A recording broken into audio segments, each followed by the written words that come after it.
Hello, greetings to everyone out there. I'd like to thank everyone for joining us today. I'd also like to say special thanks to the Konrad Adenauer Stiftung, the DT Institute, and my colleagues on the Atlantic Council, without whom this dialogue would not have been possible. Most importantly, of course, I would like to thank the dialogue participants whose deep and diverse expertise gave substance to this report. And on that note, I'd like to point out that this report represents a synthesis of the variety of opinions expressed by these participants. They represented different nationalities, backgrounds, experiences, and professional opinions. So while there was a great deal of agreement on the best path forward for Iraq, participation does not entail agreement with all the report's descriptions and recommendations. To the extent possible, the report tries to identify those areas and promote further discussion, some of which we hope will begin today with today's panel discussion. Now, as most are aware, this dialogue built on a previous one from March 2020 that was held in Berlin, which identified specific interventions that Iraq and its partners could undertake to improve governance, services, and security. Specifically, that dialogue, that session identified civil service, youth mobilization, distribution of authorities, and militia integration as particular areas for focus. The second round began in August of 2020 and sought to update those recommendations and turn them into actual policies, as well as identifying the actors, acts, and conditions necessary for their implementation. Unfortunately, by then, the COVID-19 pandemic was in full swing and participants could not travel and conduct sessions in person. So we met once a month for the next 5 months, and participants incrementally developed what we hope is a roadmap that accounts for how these measures and other interventions in combination will help take Iraq from its current state to one of relative stability and prosperity. Now, yesterday's attack in Erbil underscores the urgency of this project, and our hearts and prayers go out to those killed and injured in the attack. However, the hope, however, is that we are at a moment where a multilateral and comprehensive approach can break down the barriers to reform, reconstruction, and recovery. And that is what we hope to explore to some degree today with the panel, moderated by Louisa Loveluck, Washington Post Baghdad bureau chief.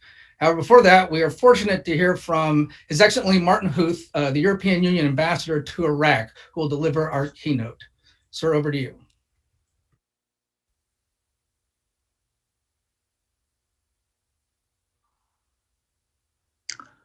Thank you, Anthony, for the introduction, and let me also join you right at the beginning to also join you in expressing condolences for the victims and the families of victims of yesterday's attack.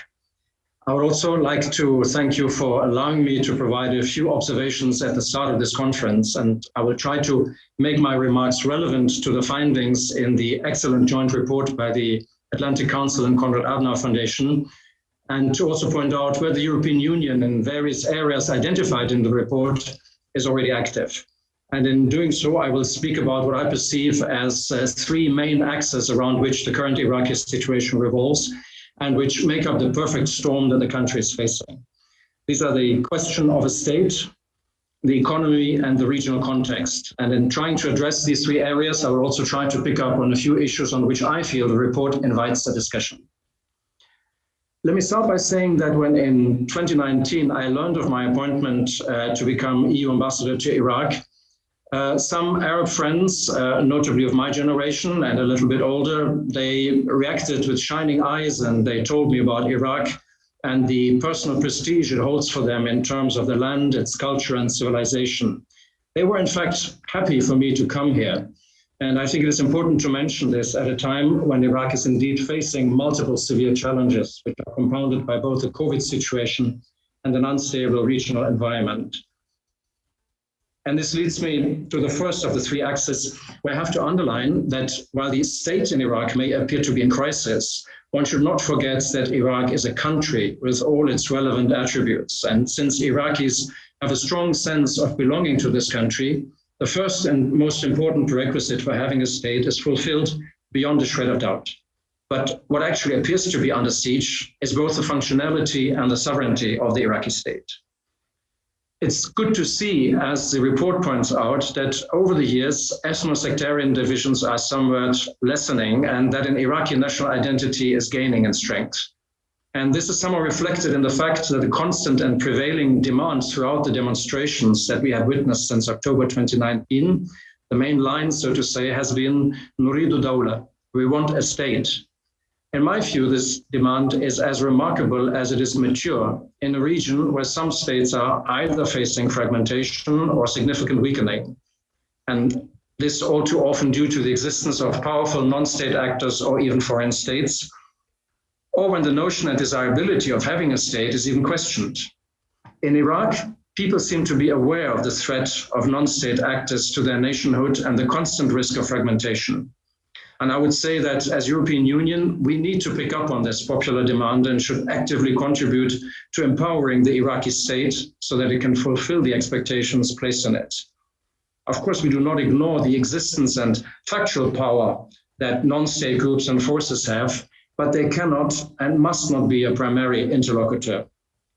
I'm saying this because there is an emerging trend also in academia that suggests that more attention should be given to and more interaction should take place with powerful non-state actors, since they, as is alleged, yield real power. But real power, in my view, does not belong in their hands. And I do not remind us that security and the monopoly of the use of coercive force are the exclusive prerogative of the state. It's often said that the Iraqi problem is related to the negative aspects of the ethno-sectarian model of power sharing, the Muhassasa system, which was introduced after 2003 due to the then prevailing conditions and views. And while it is obvious that Muhassasa has its clear limits in Iraq as in Lebanon, it is interesting to note that the report states that for various reasons, Muhassasa is unlikely to go in the short term. In any case, one must concede the existence of ethnic and confessional identities in Iraq, and also concede that these identities must at least not necessarily supersede an Iraqi identity.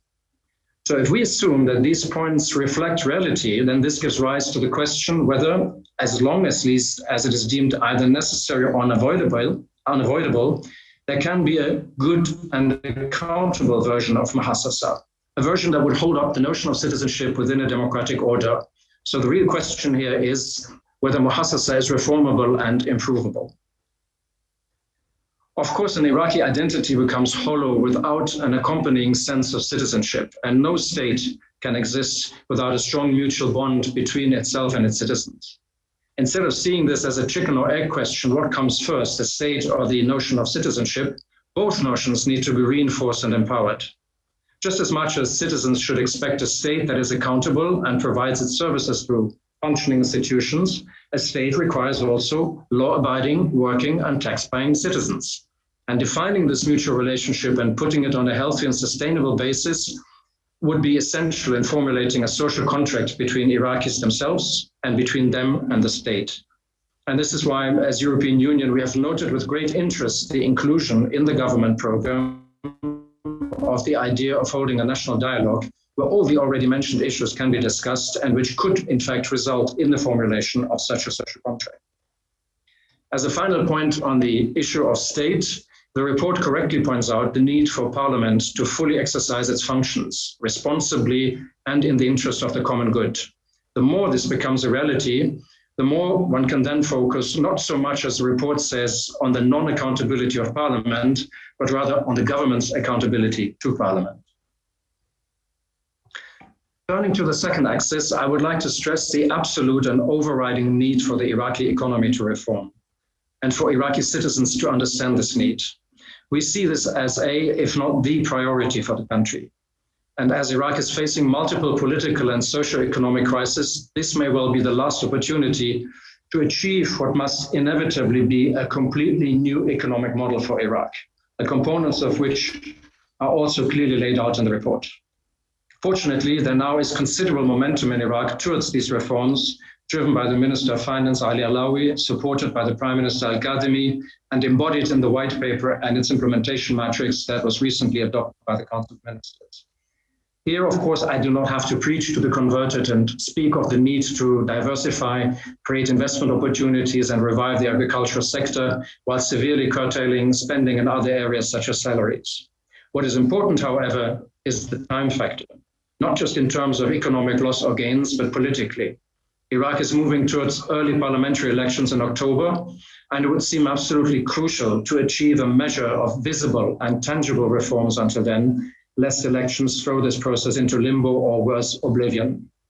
The international community, notably in the shape of the G7, together with the EU and Saudi Arabia, have recently joined forces by creating the Iraq Economic Contact Group to nudge and support Iraq towards reform, to coordinate our efforts amongst ourselves, and to eventually provide much needed financial support. Let me add that the EU is also a pioneer in implementing various programs aimed at fighting corruption and improving public finance management. Specifically, in this economic context, the strained relationship between Baghdad and Erbil and their ongoing dispute about the allocation of oil revenues and the funding of the KRI's budget has the capacity to derail the entire economic reform process. And while this process is to a considerable extent rooted in mistrust, resentment, and even centrifugal tendencies, it all comes to bear heavily with the economic dimension. Over the last months, we've seen how central Iraq's economic crisis has also hit KRI, and that no part of Iraq is therefore immune from the disastrous effects of decade-long mismanagement and corruption. Therefore, I think the message must be clear that this is not the time for Baghdad and Erbil to fight and scramble for scarce resources, but to come together, agree on reform, and to find a sustainable distribution mechanism. And also to explain all of this to their citizens through regular and consistent communication. Turning to the last of my three axes, the regional dimension of Iraq's problems, it would seem obvious that the creation of an internal balance through economic reform and by strengthening the state-citizen relationship cannot be successful as long as it is not also accompanied by an equilibrium in Iraq's foreign relations. Due to its geographic position, Iraq has always been and will always be a bridge between nations and people, hence its need to maintain the best possible relations with all its neighbors. We in the EU are very happy to see that under the present government, there is the emergence of an Iraqi foreign policy doctrine that strives precisely to achieve that very balance in foreign relations, a balance that is both politically and economically beneficial for Iraq. Just as much as the country is reaching out to the GCC countries and undertaking first steps towards a measure of regional economic integration with both Egypt and Jordan, it cannot ignore its historic, cultural, and economic links with both Iran and Turkey. At least in theory, this approach should provide for multiple win-win situations within the region and with Iraq as a centerpiece. As both Prime Minister Al-Kazemi and Foreign Minister Hussein have repeatedly stressed, these relations must be maintained on an equal level and with full respect for Iraqi sovereignty. Obviously, these are not one-way streets, and the realization of such a foreign policy vision requires the convergence of insights and interests from all concerned sides. I do not need to touch upon the importance for the international coalition against Daesh to remain in Iraq, since this is evident to all. What is also evident is that Iraq must not be the permanent proxy battlefield it has so often been. Yesterday's attack on coalition facilities in Erbil was another reminder of this unfortunate situation. This attack actually comes after it was good to see how all concerned parties, including Iraq and Iran, have contributed to keeping the sensitive period between the 3rd of November and the 20th of January altogether calm. I would sincerely hope that US-Iranian relations will eventually take a turn for the better, and that this will allow for added breathing space for Iraq to move forward. Iraq is a country where the well-known dictum of being too big to fail can only be called another tourism. And while international focus is altogether too often elsewhere, for example, on Syria and Iran, this country needs active attention and support in view of both the positive and negative potential it holds. Thank you.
Hey, Louisa, I hate to interrupt, but I don't think we can hear you.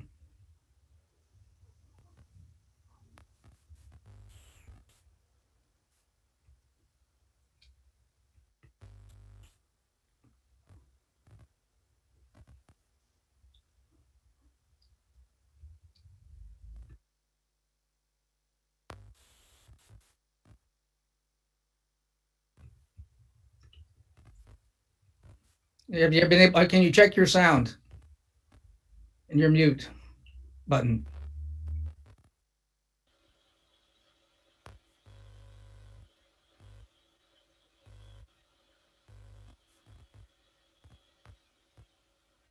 Give it, well, uh, I guess while we're waiting to see if we can bring up Louisa's sound, I would just like to turn it over to the panelists to kind of to provide an opening statement regarding your reaction to the report, what you find, and anything important that you'd like to highlight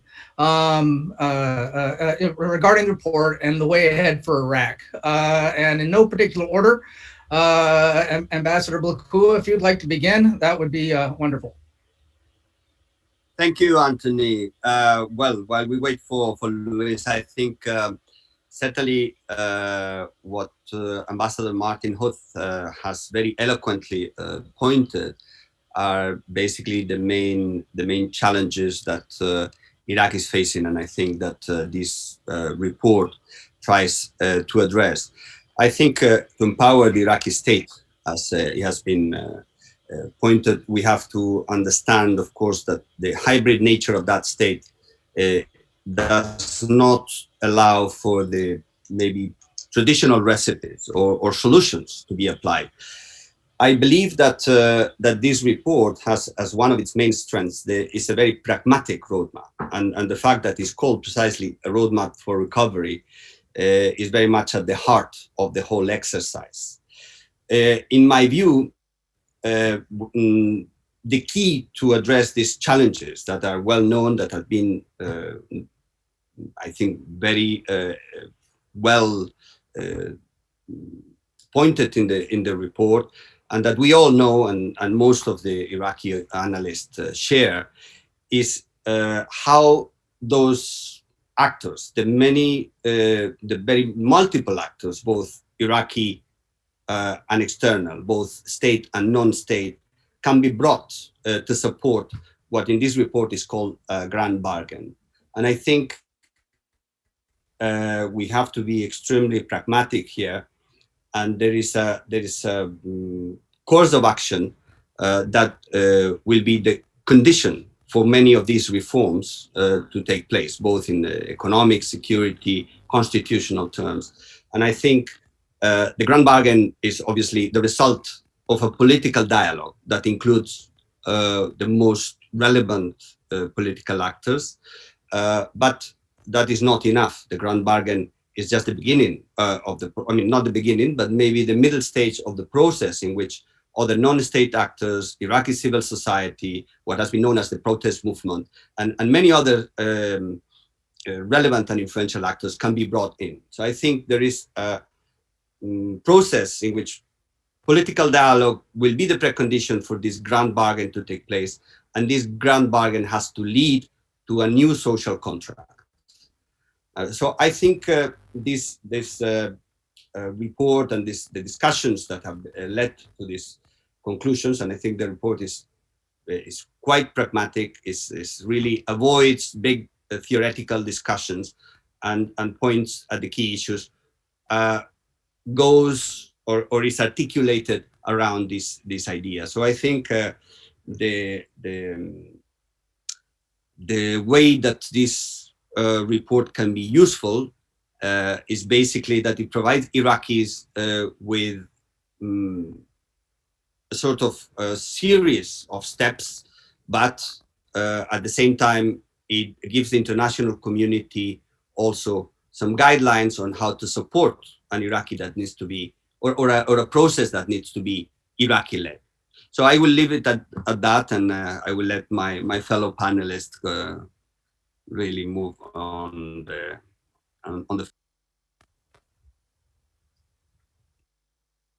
Okay, thank you, Ambassador. I think we've got Louisa back on, and so I'm going to turn it back over to her to continue the discussion. Thanks, everybody, for your patience.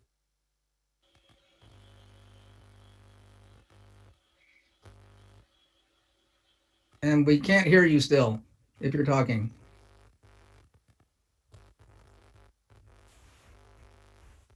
No. All right. I think we'll move on to Ambassador Rahim. I know you've got some comments, particularly on the way forward in terms of bringing Iraq's disparate factions together. So I'd like to turn it over to you now to remark on that, or anything else you want to. Thank you, Tony. Can you hear me? I hear you fine. Great, excellent. First of all, let me just say that this is really a groundbreaking report, and it certainly identifies the problems. And I think very importantly, it shows how these problems are interlocking. In other words, there are no discrete problems to be addressed, but they're all sort of interdependent, and it is not possible to treat one without the other, and so on. And I think that's a very useful approach that was taken by the report, because frequently we tend to think in sort of one problem and then the next and so on. It doesn't work like that in Iraq. It's a big task, but we need to recognize that it's all interlocking, and it certainly provides the kernels of ideas for the way forward. There aren't any actual solutions, but there are suggestions for ways to go to solutions. So I would like to comment a little bit on this grand bargain that Ambassador Lekua mentioned. And yeah, a grand bargain is probably necessary in Iraq, and it could be done through dialogue, it can be done through constitutional means, but a grand bargain is always an agreement among political elites. And these political elites, if they do a grand bargain, are going to simply redivide, reallocate the prerogatives, interests, spoils, etc. It'll be a redistribution of power among existing actors. And I think the problem in Iraq, and the report mentions it in many places, goes much deeper than a real allocation of power among existing players. Because what the protests showed us is that there is a real crisis of identity and belonging among the Iraqi people, which cannot be resolved by a grand bargain. And what the most significant, symbolic, emotional, in a way, phrase that was used was Nurid Watan, not Nurid Dawla, as Ambassador Huth mentioned, Nurid Watan, which is actually much more powerful, because what it means, Watan is patria. It's not a state, it's not a government, it's not a country. It's something that you feel you belong to, you can be proud of.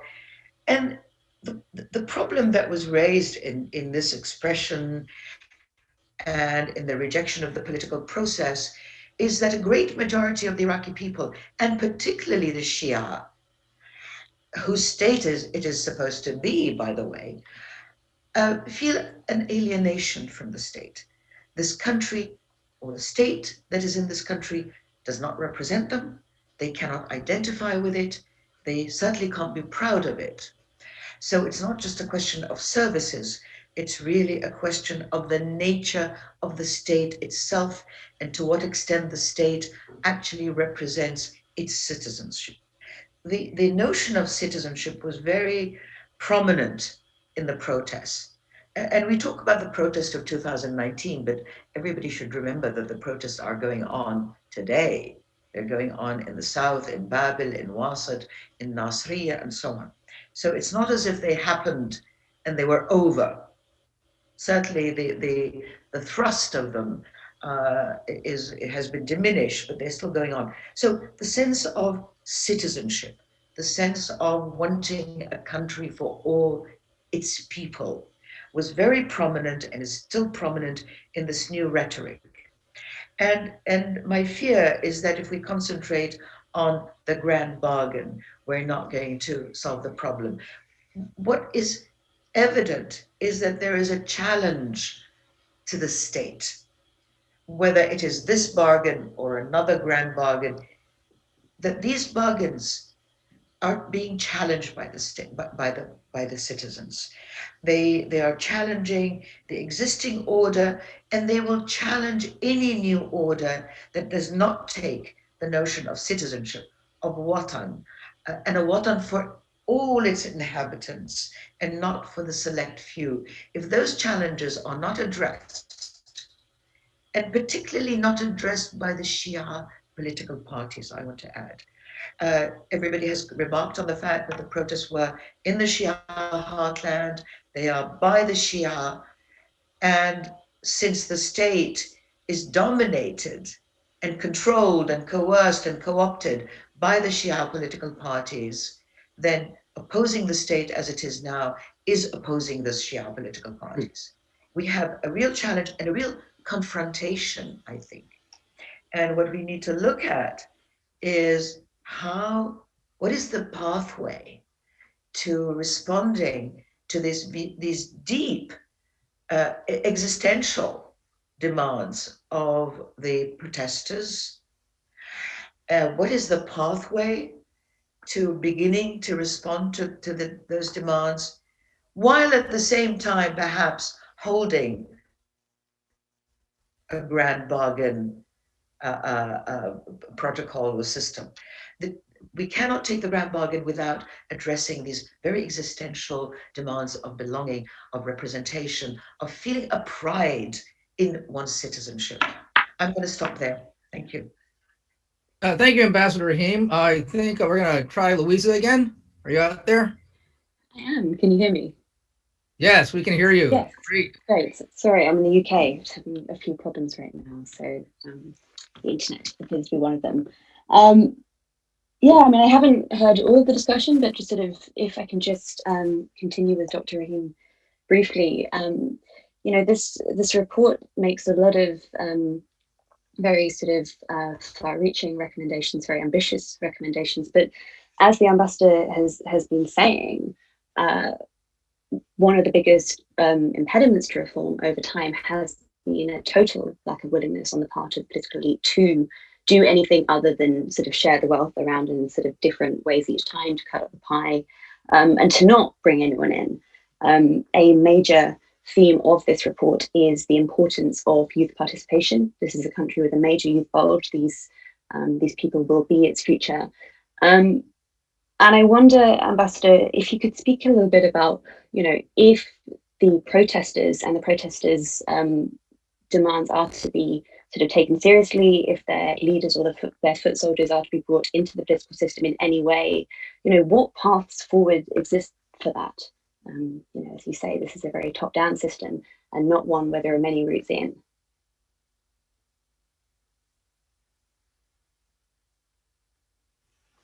Are you asking me? I'm throwing that open to anyone. Sorry, I've switched onto my phone, so I can't see who's talking. But that is wide open.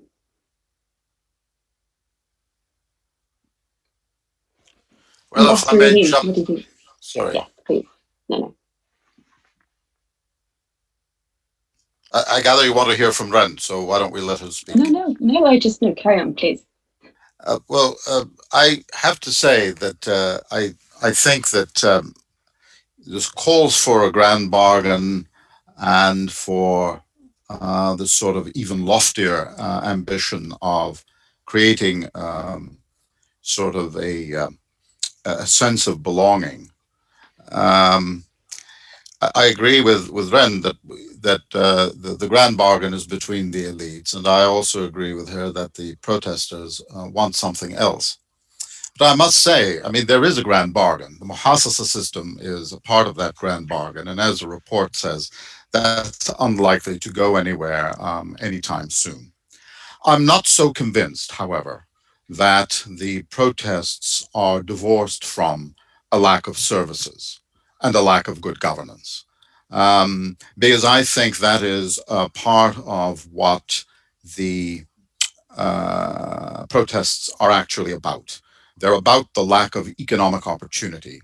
They're about a lack of seeing a future in Iraq by the youth. And that, I think, very much has to do with the lack of good governance.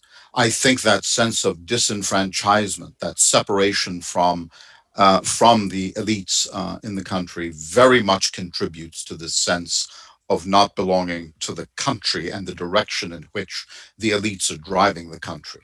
And therefore, I actually believe that to the extent that the report, whether directly or indirectly, elevates the issue of good governance, I think it directly relates to the demands of the protesters, because if you can engender good governance, something Iraq has been lacking for a very long time, long before 2003, I think you can begin to engage that sense of belonging to a polity, which at least is a beginning. It's not the same as being a part of the patria that Ren talked about, but at least it is a beginning. It is a sense of belonging to a political order that has your interests at heart. And I don't think we ought to discount that that is a part of what the protesters mean, at least at some relatively superficial level, necessary but not sufficient, when they say that they want Nuridu Watan.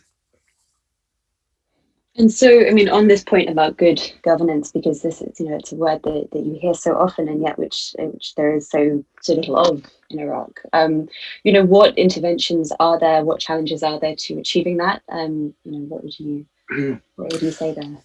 Well, I mean, I uh, often critique the Constitution, and there are a lot of flaws in the Constitution. One of the things I think the report says correctly is that although there are problems with the Constitution, there doesn't seem to be, at least this was the sense of the participants, there's not a desire amongst the existing political elites to reopen the Constitution. And that's fine, because there are actually things that one can use the Constitution, can use actually the flaws of the Constitution to to begin to solve the problems if there's a will amongst the political class to do so. One can be skeptical about that, but if there is that will. So, for instance, one of the major flaws of the Constitution is that it makes a federative council, sort of an upper chamber or a second chamber of parliament, the object of legislation by the Council of Representatives. Well, that's a huge theoretical flaw, but it can actually be used to, because it's a matter of legislation, it sort of lowers the temperature than if it were a matter of constitutional amendment. So you can use Parliament to pass a legislation, for instance, to create this federative council, maybe even give it a sunset clause to see if it can work. But because it's legislation, you can experiment with it. The point of that would be to activate what the Iraqi constitution calls for, which is decentralization, for instance, across the board. Now, the Iraqi constitution permits but does not require federalization, but it calls upon decentralization generally. And the theory is that that produces better government. Now, there's reason to be skeptical about that too, but on the other hand, it can be given a try, and it would satisfy some of the demands of some of the regions. Basra, for instance, wants more control, more local control. I think a federative council, so enacted, could play a role in that. And as I said, it would be a matter of legislation. You could sunset it to see what works, what doesn't work, etc. There are other things that Parliament can do today. there have been proposals for creating a development board, as there had been in the late 1940s and 1950s, to assist in the economic development of the country and so on. So the things that Parliament can do today that don't even really require a grand bargain, they require some bargaining, but some compromises along the way. But there are things that Parliament can do tomorrow. If there were the political will to do so. And I think the international community has a role in advising on those things. And my hope is that some of that will happen. Thank you. And apologies if I keep touching my phone. I've switched onto it, and there are a lot of buttons on there going crazy. Dr. Asadi, if I can switch to you, one of the major themes of this report is security sector reform, and in particular the fact that it is connected to so many of the political and economic challenges that the country faces. Now, there are many different facets of this question, but internationally, the one that attracts the most attention is the question of the Hashid, of a constellation of militias of all different political stripes, all different political allegiances. And I wonder if you could speak a little bit to the challenges and the discussions you had around the challenges of integration, of repositioning, and really kind of how you see the future of efforts to integrate the Hashid into the state. Well, thank you very much, Louisa. Before going to answering your question, I just would like to see how it is linked to the idea of a grand bargain. Actually, we're here in front of more a plan than just a report. It talks about all these problems that are facing the policymakers and the stakeholders, including the security issue. But why I'm saying it is very much linked to the idea of a grand bargain again, because before talking about any bargain, we need to develop a grand sort of narrative that is embraced by all stakeholders and by all players, that is embraced by all policymakers. And this narrative is not necessarily about the grievances and the challenges that these parties or these players are facing. It is about how they intend to date, how they intend to establish the government. And this narrative has never been agreed upon yet. And in 2003, there is kind of struggle for power between players. And there's this kind of seeking more power positions in order to undermine others' positions. And that's why we haven't developed yet a narrative or a national identity, or even a worldview of how Iraq should be in the future, and how Iraq should be governed, by what kind of authority, by what kind of system. And all this sheds into or casts its shadow on security issue. Now, people talk about the necessity of integrating the Hashd al-Sha'bi or any paramilitary forces or any groups into the military institution in Iraq, while others are talking about the distrust existing between these powers and the official institution. They are talking about the distrust and the inability to entrust or to feel protected by the official institution. They believe that the decision has been hijacked by external powers. They cannot feel comfortable, they cannot feel protected, they cannot feel safe within the country, and then they have to take it on their hands and they have to protect their existence. It is more an existential problem for most of them. Others would say that this is against the state building idea, and this undermines all the efforts to empower the government, whether it is the central government, the federal government, or the local governments. And they argue that any kind of having or establishing parallel powers to the federal power or to the power of the state means that any party doing this doesn't have any belief in a state building, or doesn't have any belief in stabilizing Iraq. And this argument goes further, because there has not been yet an agreement over what kind of government most of all Iraq or all of Iraqis are seeking. And this is not just the case between Sunni and Shia and the Kurds. This goes deeper to the grassroots level. I'm talking daily to people who are ordinary people who come from the streets. They say whatever decisions are taken in Baghdad do not concern us. Are just concerned about the stability and security and the delivery of services, no matter what kind of system or government they are going to have in Baghdad. While others who are also influential on the streets, they are saying, no, we are fed up with this kind of federal system. We need a presidential system. So we have this kind of clash between what people on the streets are aiming at and what kind of argument is going at the elites level, which very much influences the decisions taken on the security level, very much influences the policies that are taken by the government. And they will influence and impact the future decisions, whether they are taken by the parliament or any legislations passed by the parliament, because at the end of the day, they will be under the influence and the pressure of the people in the street. So we have these intricate issues to solve before going to the discussion at the top level. We need these issues to solve, to convince all players that whatever kind of plan we are proposing should come from the reality, should come from the realistic, whether they are kind of theory or realistic needs and necessities of the press, different, whether in the streets or by media or whatever means. And this is really the core of the issue as I take it. I'm curious to know sort of, how, but to go further, how you move these discussions into reality. There is currently a concept of a new national dialogue that might take place in Iraq, and it's not the first. It probably won't be the last.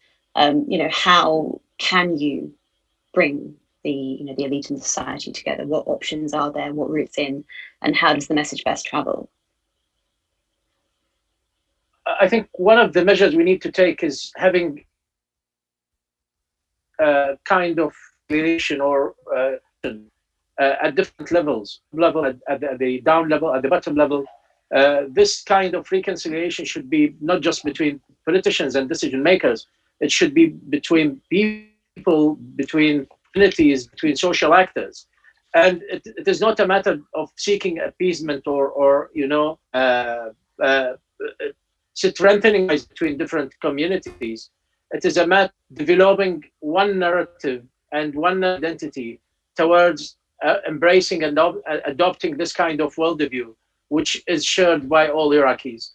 And this step, unfortunately, has never been started. It's been started by the government. It also has never been started by Iraq friends and the international. With all the respect to the European Union and all organizations that have tried to establish this kind of discourse between all the Iraqis and this reconciliation approach to let it, given the idea that they cannot reach this kind of conclusion. So we need to start the project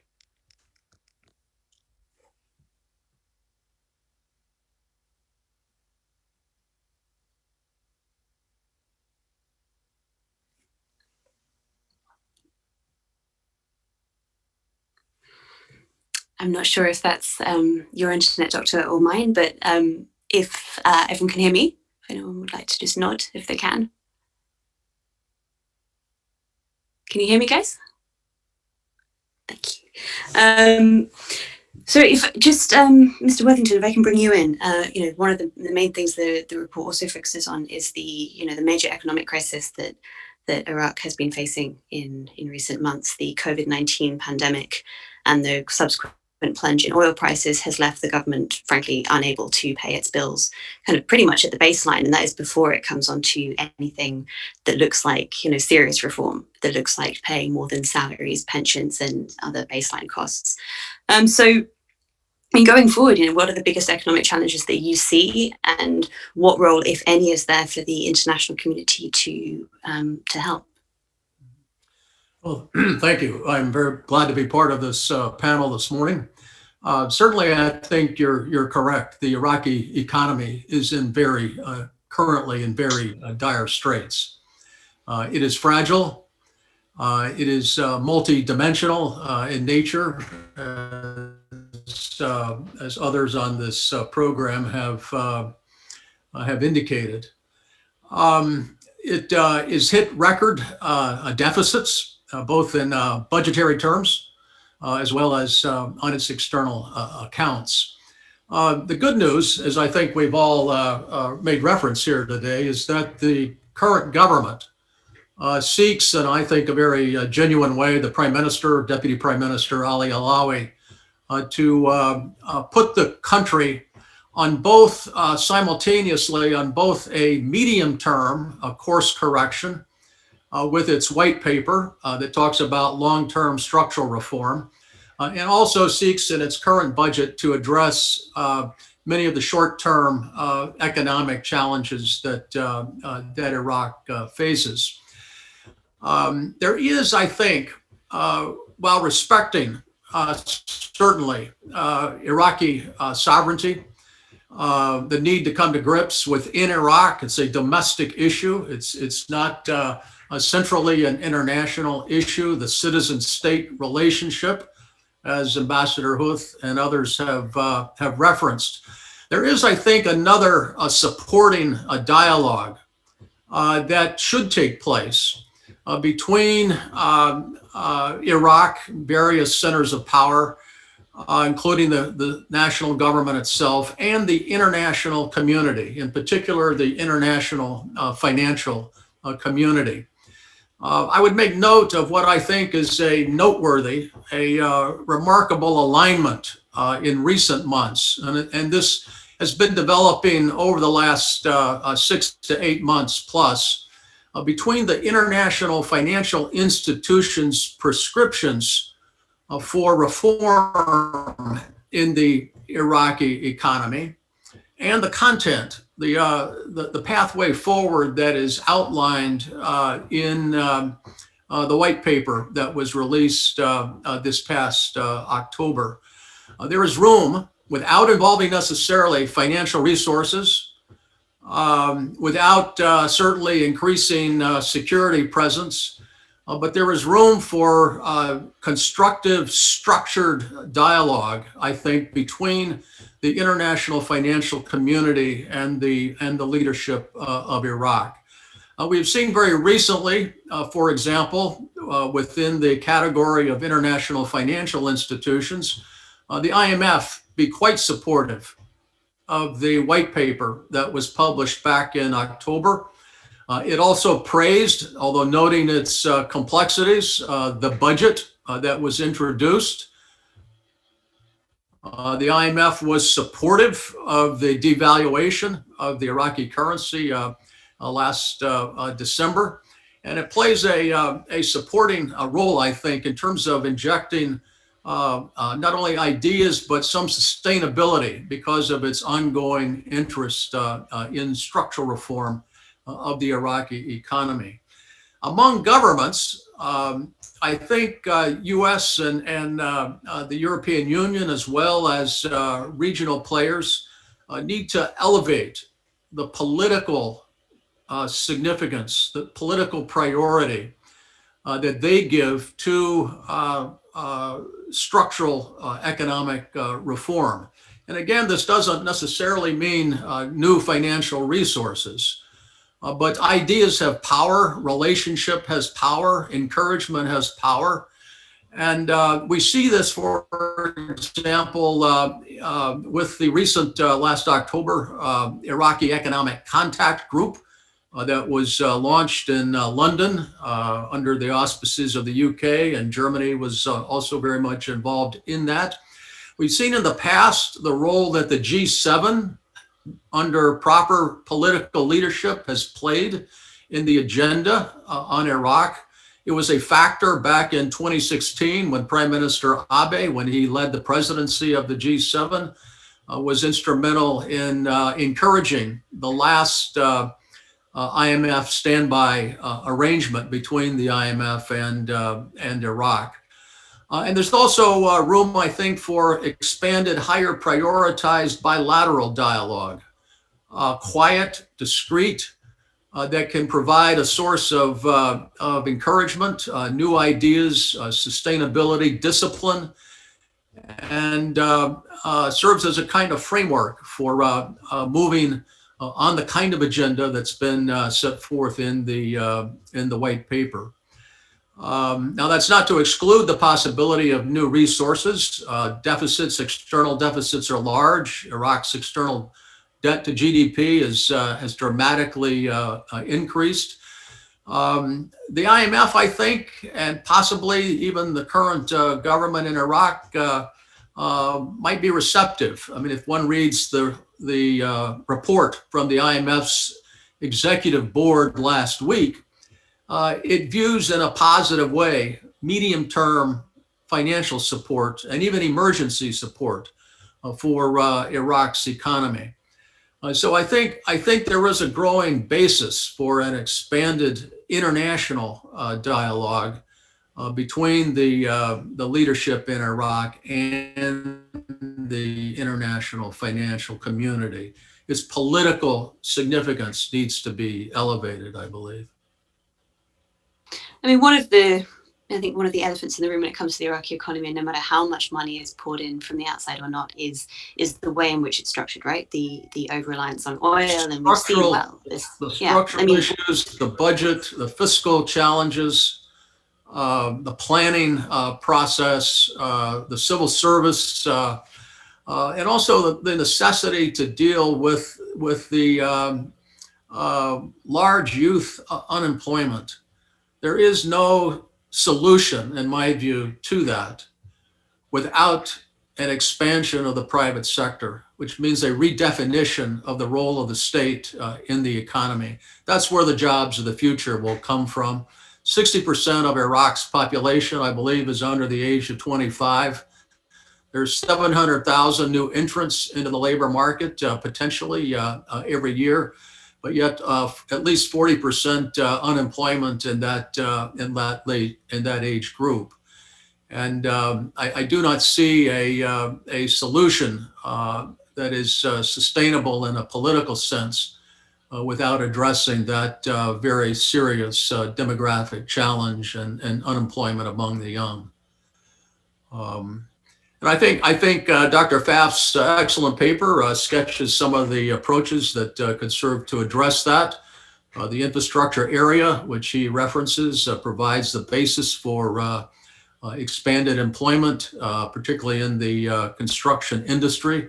Iraq's needs in the infrastructure space are enormous.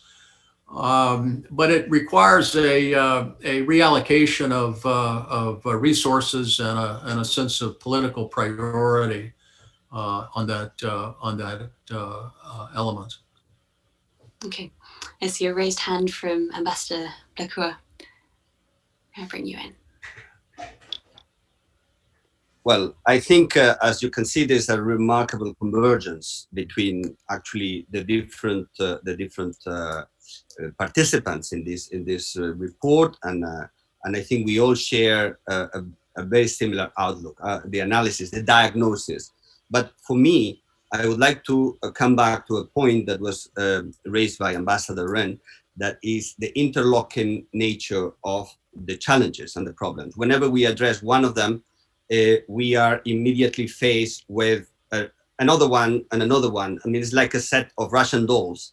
And the question of the structure of the state, the question of economic reforms, and the question of security arrangements, they all come back at the end to the same problem. And I think when it was discussed by my fellow panelists, the question of the crisis of identity or the crisis of legitimacy, the cry of the protesters, the Nuri al-Watani, is like, is this a precondition or this is a result from this process? I mean, will this legitimacy come from the process of a new great bargain or a new political setup, or is it going to be a precondition? that we need to achieve before actually we can address the problems. I think we are facing here a kind of Gordian knot that we need to cut. We need to find a way in which these interlocking problems are basically dealt with the same instrument. That's why I thought that we need to set up a certain course in which the political elites cannot just reshuffle the cards and then keep the merry-go-round going, because first of all there's an economic constraints, and I think Mr. Wellington have pointed at the dire straits of the economy. The income of the state cannot sustain anymore the previous grand bargain. That I think also is not that stable, because it's not that it has been unchanged. Dawa party was pretty much pushed aside by the new political role of the Hashid. So the new players that come into the game. The question is, what does not change is the system to distribute the spoils between those who can actually put enough pressure on the state institutions. So in order to break that vicious circle and turn it around, I think it is absolutely essential that a political dialogue takes place that creates the environment, or I think it was the narrative, Dr. Dial-Asadi mentioned, that may restore the legitimacy in front of the citizens. Otherwise, we will keep going around in circles, being unable to really address the problems that we know very well what they are and we can identify, but we are unable to treat. Thank you. I mean, as you say, this the shuffling of the cards, the difficulties in breaking the cycle has been sort of one of the most common, almost one of the most long-standing, I suppose, features of the system for a long time now. And I wonder, with this national dialogue, why is now the time for it? Why is it different? We've had so many different proposals for national dialogues in the past, right? Every few years there's another attempt. What is it about this moment, and what is it about the approach that will happen this time that will make it different and that will make that the conditions sort of riper for breaking the cycle?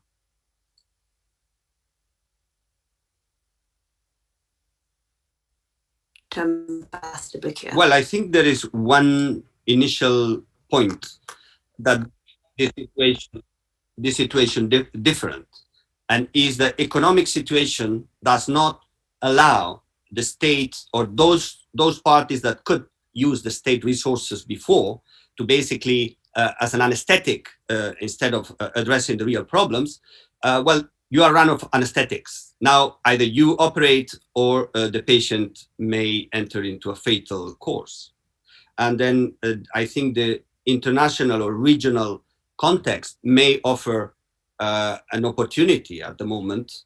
We'll see how the new US administration addresses that. But I think the role of the international community will be critical. And the fact that this report is born with the vocation of advocating this sort of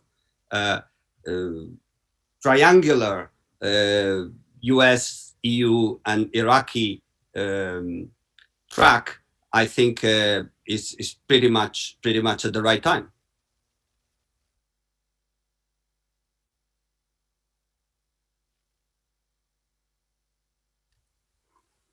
Thank you. I think we're going to move on to some questions from the audience now. Bear with me as I read them off my phone. So the first question is from Jonathan Lord. It says, are we not seeing the Muhassasa break down, or at least evolve, as Shia, Sunni and Kurdish political parties break ranks, cross-sectarian lines, and create cross-sectarian alliances to win access to resources and positions? And I think this is sort of one of the most important themes here, and I wonder if anyone wants to jump in there.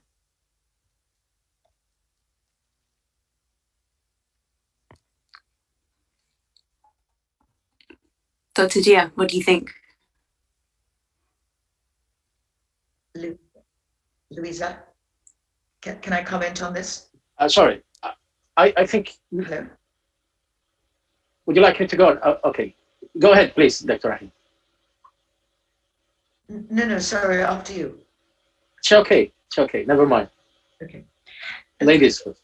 So, am I speaking? Okay. I think that, yes, whereas what we have seen more than the crossing, going across sectarian lines, what we have seen more is a fragmentation of political, prior political solidarity within the sectarian boundaries. That is much more the characteristic of the political landscape today, rather than cross-sectarian alliances and so on. It's not that there aren't. In fact, there were as well in 2018. There are a few, and I won't cite them because that may cause problems. There are a few, but they are, by the way, they're Shia driven. And I think that's an important point. And in my eyes, it makes them less credible. But really, I don't think we can make too much of this cross-sectarian alliances and so on. What we saw in 2018 was all Shia-driven. What we're seeing, the few initiatives we're seeing now is also Shia-driven. And in any case, as I said, the fragmentation within the sects is the more pronounced feature of the political landscape. Sorry to jump in like this.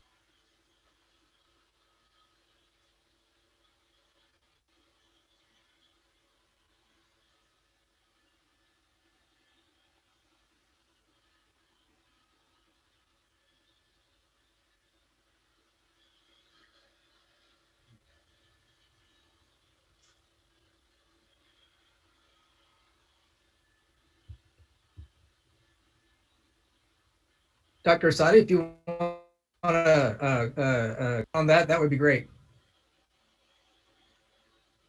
Well, thank you. Thank you very much again. I think the problem is still persisting, the problem of identification or definition, actually, because we don't have an agreed upon terminology here. Muhassasa is either seen as benign or malignant, depending on the view from which you look at it. Some parties would think that al-Muhassasa is very good for their existence. I mean, I have heard it from senior leaders in Kurdistan and some of the Sunni governorates.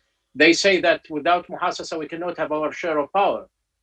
Some of the Shia would think that without Muhassasa, they will be persecuted again and they will be subjugated, and then some other parties would dominate Iraq. So despite the fact that they all claim that they are fighting al-Muhassasa, they don't want a system that is based on al-Muhassasa. So when we talk about al-Muhassasa, they will introduce it as if it were protecting their community's share of power, protecting the existence of their communities. While in fact they are protecting, we know very well they are protecting their political gains, their existence as parties and as leaders. But this problem is that this term and this concept is being marketed by most of these players as if it were something to guard or to protect the share of power of their communities or the communities from which they come. In order to undermine this kind of manipulation, or to put an end for this kind of manipulation, we need to introduce our jargon, our terminology, actually. The terminology that should be embraced by all those who are seeking the correction and the reform of the political process, including those who participated in putting forward this report. The noble objective is very clear. The methodology is well set and well expressed, but they are going to face, and those who are going to embrace this report, they are going to face the same problems when this is being put into practice, starting from terminology, ending to methodology and the objectives. Well, thanks for that, Ambassador Estrabadi. Do you have a comment? Yes, I do.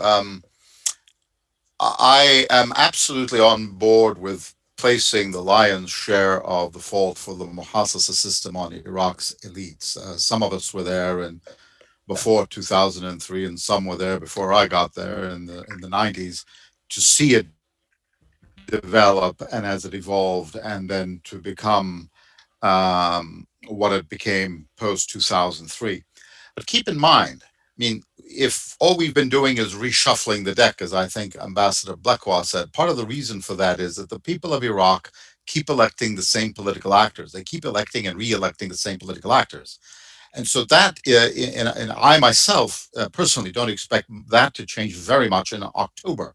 I don't think we're going to get a clear result that rejects the Mohassasa in October if elections are held then. So then the question becomes, what can you do with the existing, not just the existing system, but the existing players?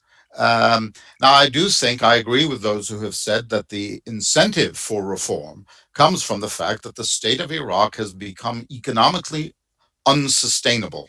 It is on the verge of collapse, unable to pay salaries.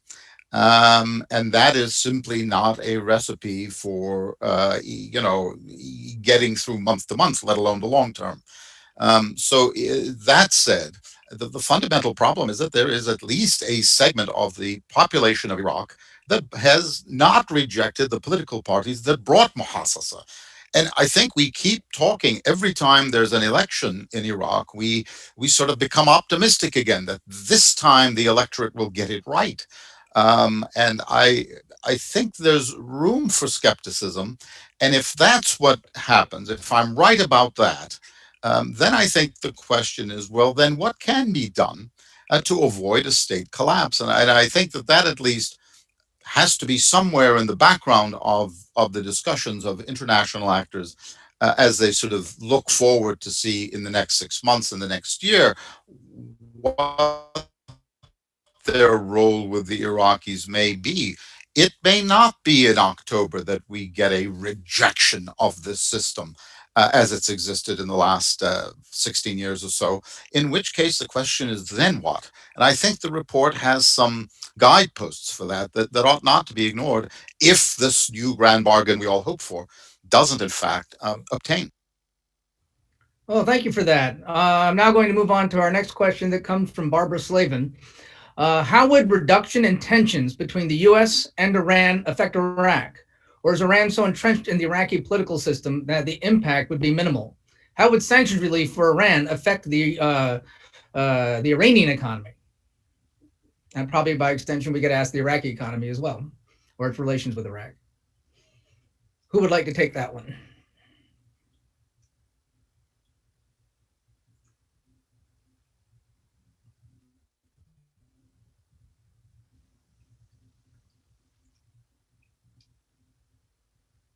Okay, Ambassador Blakua, you're on. I guess that it's an extremely tricky question because the balance between that the that the Iraqi government has tried to establish between its relationship with Iran and its relationship with the US is pretty much at the heart of the different political balances that there are.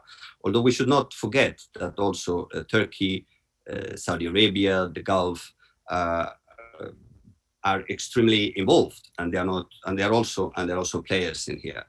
I think, in my view, sometimes it's easy to either put on Iran or on the US the onus on the political distortions on the Iraqi situation. I think that the example that we recently lived in which there was an unofficial cooperation between Iran and the US in the fight against Daesh, and the success that the international coalition had in that endeavor, is pretty much a good example on how the Iraqi political situation is sometimes hostage of these elements. I think that certainly if there is a general political understanding between the US and Iran, that will be an element that will facilitate the situation or the finding possible internal solutions. Is also, I think I would like to point out that often when we think that the Iraqis or the Iraqi different factions are proxies of these different external players, sometimes it's actually the opposite. First of all, because Iraq is a rich country. Iraq has important resources, and many of the players that actually align themselves with other external actors they do not need payment or financial contributions from outside. So sometimes they use and manipulate the different external actors in their own games. So it's a very complex and multi-layered situation in which the fact that Iraq or Iraqi actors have at the same time this international connection to external patrons plays both ways, and is not in only one direction. So the question may be simple, the answer certainly is not, but I would like to say, and I have actually wrote about it, and I still believe that this is the truth, that Iraq can turn that situation in which the external pressures are certainly a complication into an asset. Iraq can be the bridge builder in the region, because none of the countries of the region can afford Iraq to be on the other side if there is a confrontation. So Iraq, in its relative weakness, still holds the key for any viable security architecture in the region. So I believe that there is a possibility for Iraq to really turn that relative weakness, and we all know that the interference of foreign actors is frequently a distortion and a problem into part of the solution. In any case, I don't think there is a choice, because the realities, the geopolitical realities are as they are. But I think there is also a positive angle in which Iraq can be that bridge that can hold this sort of security architecture, because even with an agreement between Iran and the US on the JCPOA or the nuclear issue, that will not solve the dynamics, the political dynamics in the region and the tensions that exist between the different players. Ambassador Rahim, I'm curious to know how you'd come back at this point. Lisa, were you addressing me? Yes. Well, thank you, Ambassador Lekwa. I completely concur that, I think of Iraq as sort of being the epicenter of a lot of sort of the fractures, the regional fractures, or the crossroad of all those regional fractures. And although that weakens it enormously, yet at the same time, it makes it the sort of central point of a regional security architecture, because of the confluence of so many conflicting ethnicities, political interests, and so on. It really makes Iraq the fulcrum. I don't know that the Iraqi government, current or previous governments, have ever seen themselves in that way. Maybe this government more than others. I think Mr. Kadhimi and his cabinet probably recognize are beginning to recognize that potential role that they have, but it really hasn't been obvious, or at least it hasn't been spotlighted. And the problem really begins in terms of, and here I would defer to Ambassador Strabadi. I mean, right from 2003 and the writing of the Constitution, the Iraqis who were engaged did not state a mission for Iraq. I mean, what is Iraq about after these decades of wars and suffering and sanctions and so on? What should Iraq be about? What is Iraq's role in the region? What is its vision for itself? And I think this lack of sort of corporate thinking, if you want, about what do we do internally to make this country work? And what is our role externally within the region? I think that's a dialogue that really has to happen within Iraq. If we're talking about a grand bargain, if we're talking about national dialogue, I think this issue about where do we stand and what is our role, and to recognize that the very weaknesses that as you referred to them, are in fact strengths for Iraq, or could be used as strength if we are smart, or if Iraqis are smart.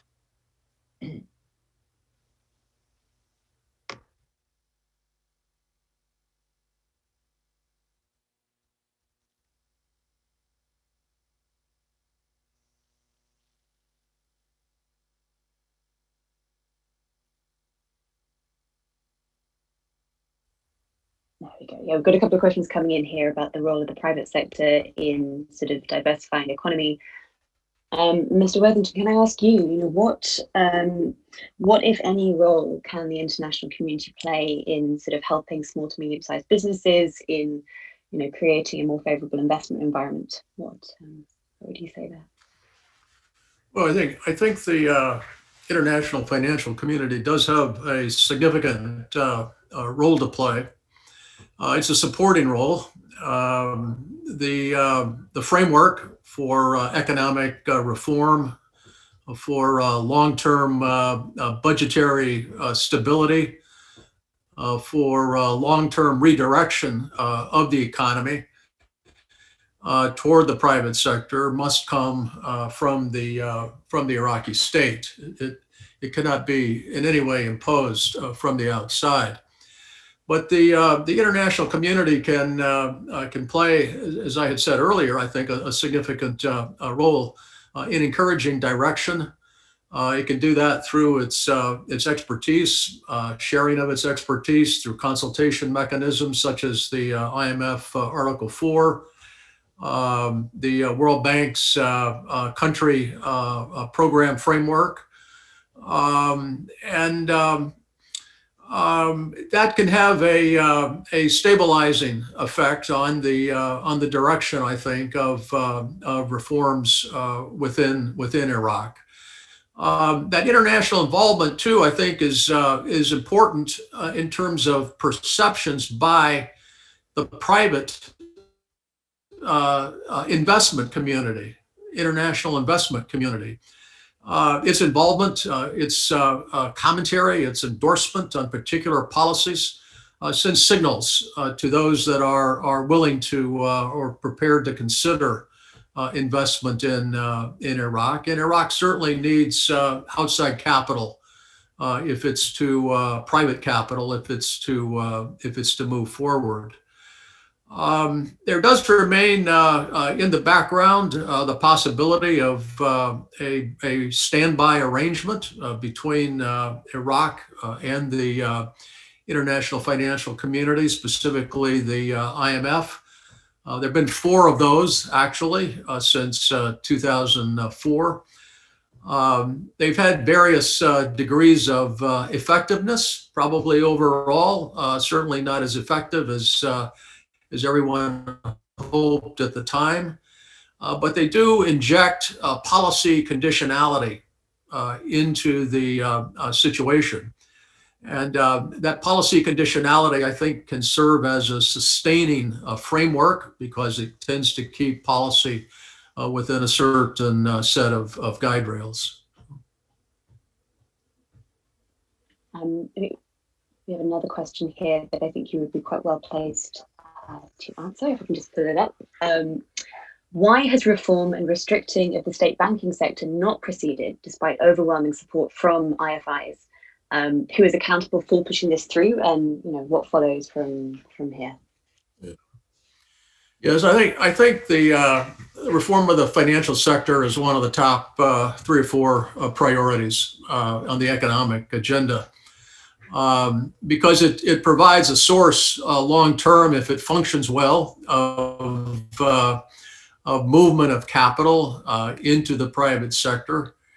The system is still the financial system. It's state dominated.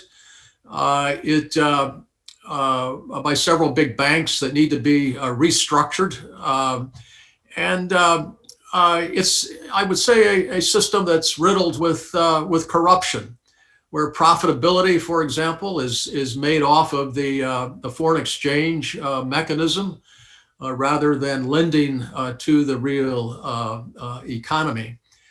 And there needs to be a general overhaul of that system. There is certainly, this is another area where international expertise, both public and private, can have an impact.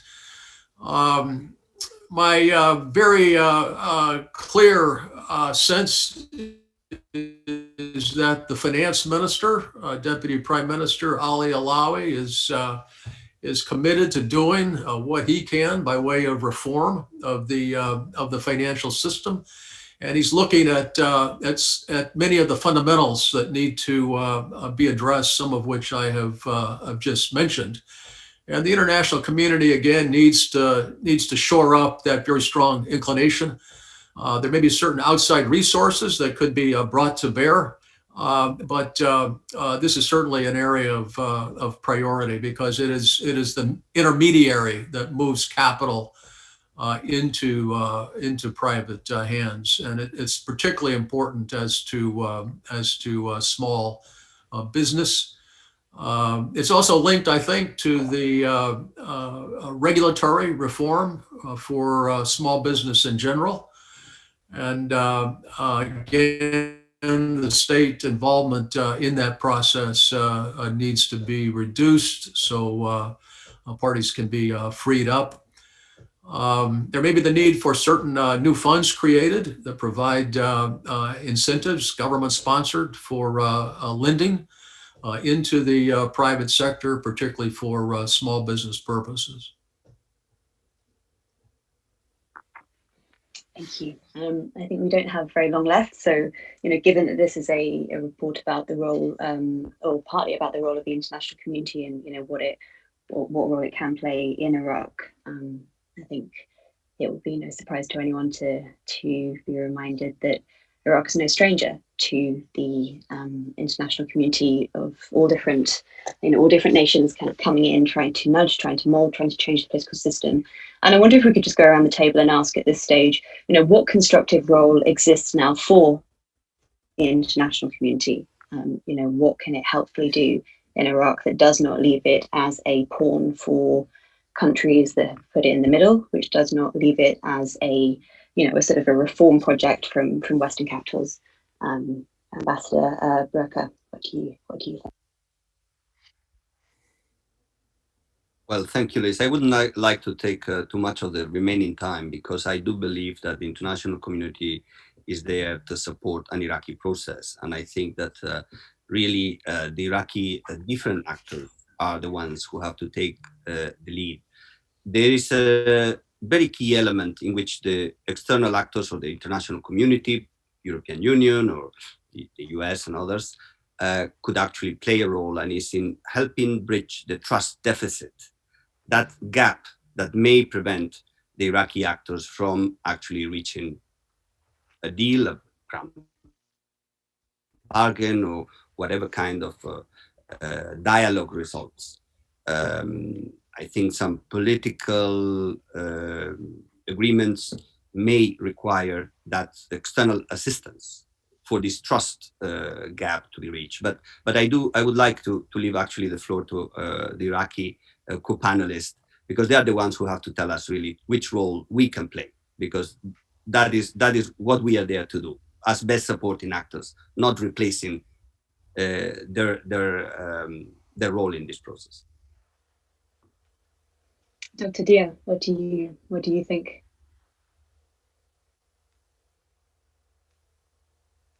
I think you're on mute.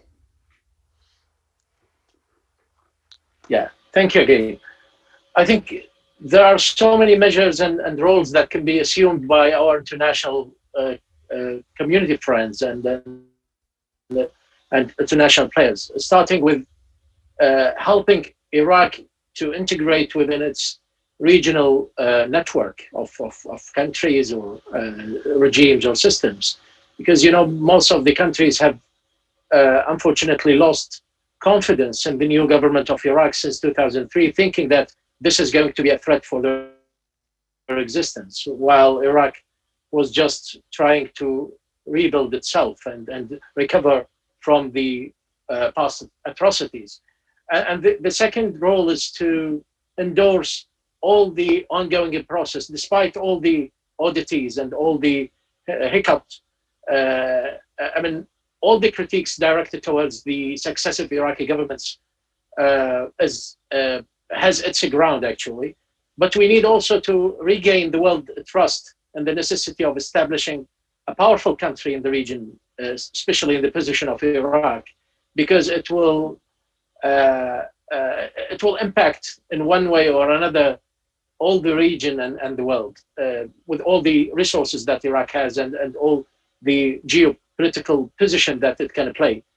So these are among the measures and the roles that can be taken. Also, the trying to support Iraq to not just empower itself, but to correct the wrong process that has been going, to establish good governance and make this as a mandate, as a precondition before extending any support. And without establishing all the good governance measures and pre-requirements, it wouldn't be possible for any external player or external country or friend, whatever system, can give any support and help to Iraq without having a working and viable system in Iraq, a sustainable system. And this system should be based on good governance, not on hegemony or any other kinds of manipulation of the political process. Thank you, Doctor. Ambassador Shribadi, what constructive role exists for the international community right now in Iraq? Louisa, are you addressing me? Either you or Ambassador Shribadi. Sorry, my mic is so. clearly not picking things up.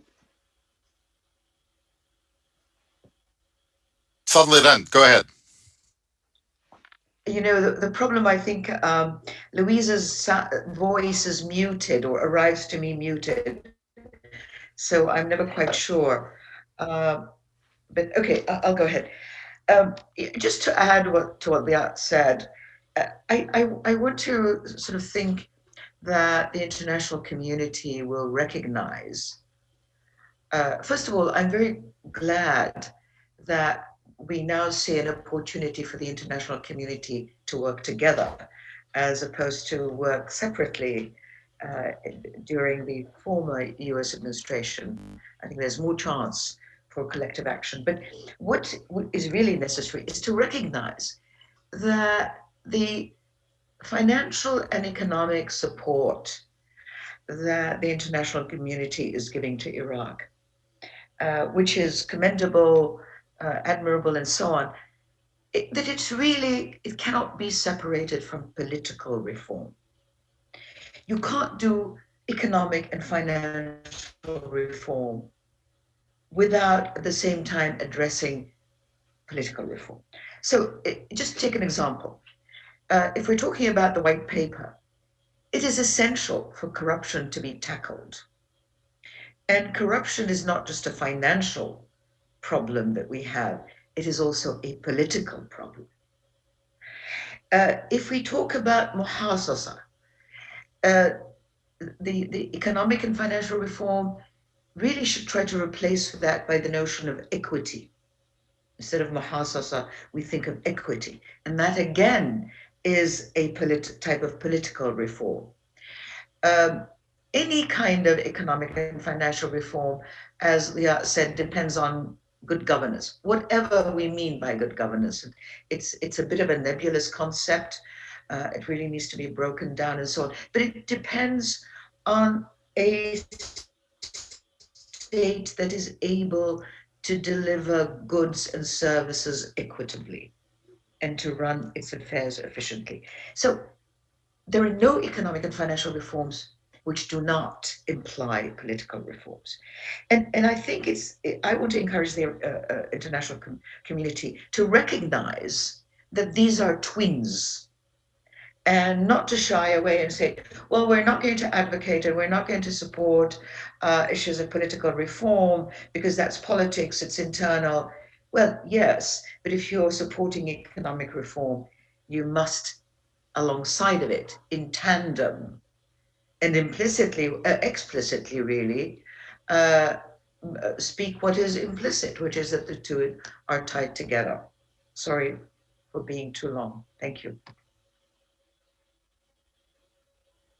Not at all. Ambassador Faisal.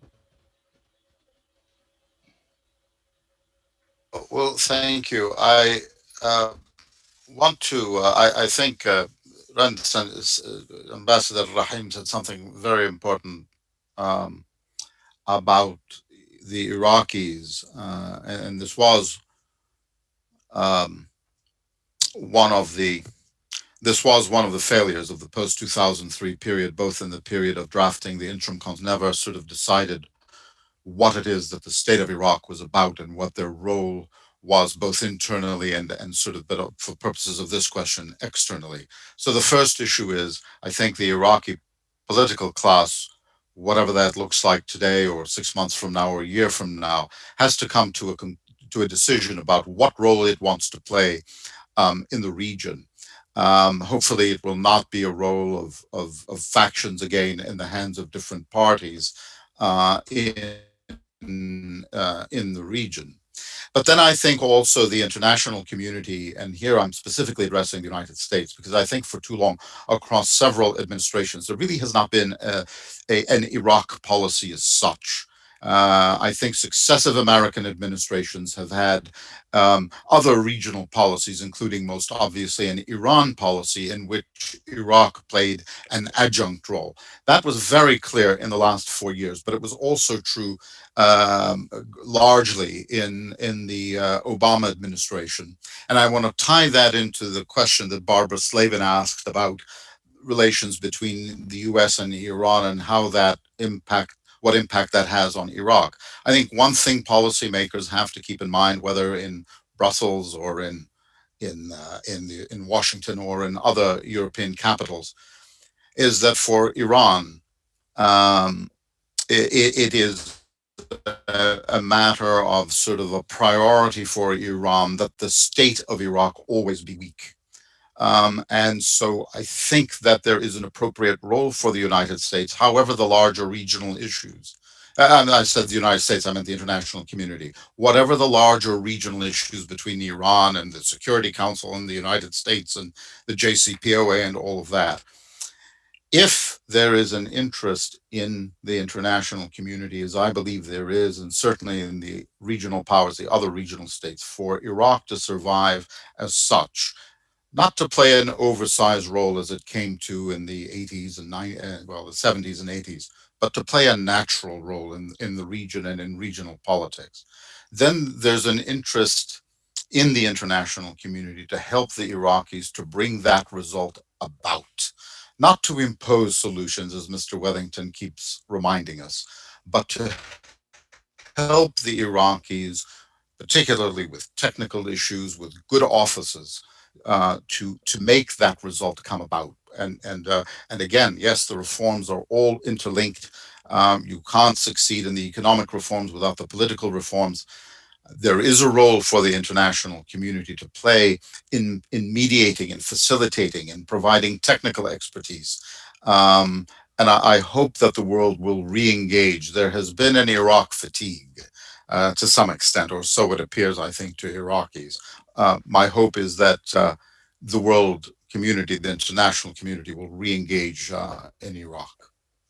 Thank you. I think that's a good moment, Mr. Wellington, for the final point to go to you in terms of the US role. A lot of people are addressing their points explicitly at Washington today. What is the most constructive thing that DC can be doing at this stage to help at least Iraq get to a better place?